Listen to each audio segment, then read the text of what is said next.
नमस्कार दोस्तों, general legal awareness fraternity में आप सब लोगों का स्वागत है। मेरा नाम अर्पित कुमार इलाहाबादिया है। तो आप लोग मेरे को जानते होंगे, मैं ये चैनल अर्पित इंस्पायरिंग वर्ड में आप सब लोगों को अच्छी से अच्छी जानकारी देता रहता हूं। तो आज मैं फिर एक नए जनरल अवेयरनेस के टॉपिक से रिलेटेड आप लोगों को आज मैं FIR जो कि फर्स्ट इन्फॉर्मेशन रिपोर्ट होती है। जब कोई भी अपराध कहीं पे घटित होता है तो सबसे पहले किसी चीज़ की इन्फॉर्मेशन दी जाती है राइटिंग में SHO को, जो पुलिस ऑफिसर होता है, तो उसको हम FIR बोलते हैं। तो आज मैं आप लोगों को वैल्यू FIR के एविडेंसरी वैल्यू के बारे में बात करूँगा।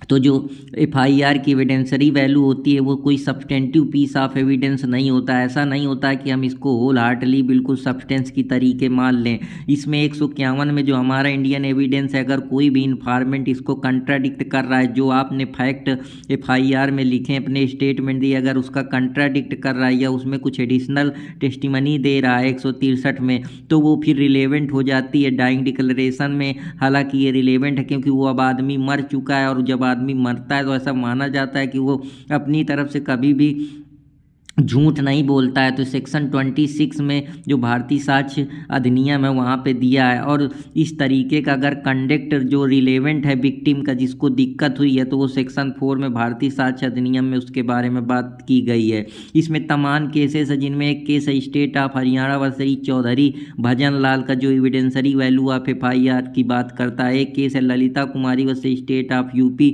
जो बताता है कि FIR मैंडेटरी होगी, लेकिन ये हमेशा कॉग्निजेबल केसेस में लिए जाएगी। कॉग्निजेबल केसेस ऐसे केसेस होते हैं जो सीरियस नेचर के केसेज होते हैं, जिसमें हम कह सकते हैं कि उसमें बिना वारंट के पुलिस को अरेस्ट करना पड़ता है। पूरे पुलिस मजिस्ट्रेट का मदद नहीं लेती है, बिना मजिस्ट्रेट के भी वो वारंट के जरिए, बिना वारंट के किसी को भी गिरफ्तार कर सकती है। अगर मामला कॉग्निजेबल नेचर का है, अगर वो मामला डिस्क्लोज कर रहा है, तो FIR जरूर रजिस्टर होगी अगर कॉग्निजेबल केसेस का है। और पुलिस उस चीज़ को जो उनका रजिस्टर होता है उसमें तुरंत मेंशन करेगी। और प्राइमरी इंक्वायरी तब की जा सकती है जब कोई फैक्ट एंड सर्कमस्टेंसेज के बारे में जानकारी उसको प्राइमा फेसी करना हो, या प्रिलिमिनरी इंक्वायरी कंडक्ट करना हो कि ये मामला कॉग्निजेबल नेचर का नहीं है और किसी मामला है, जैसे छोटे मोटे मामले होते हैं मैट्रिमोनियल केसेस के, इस तरीके के।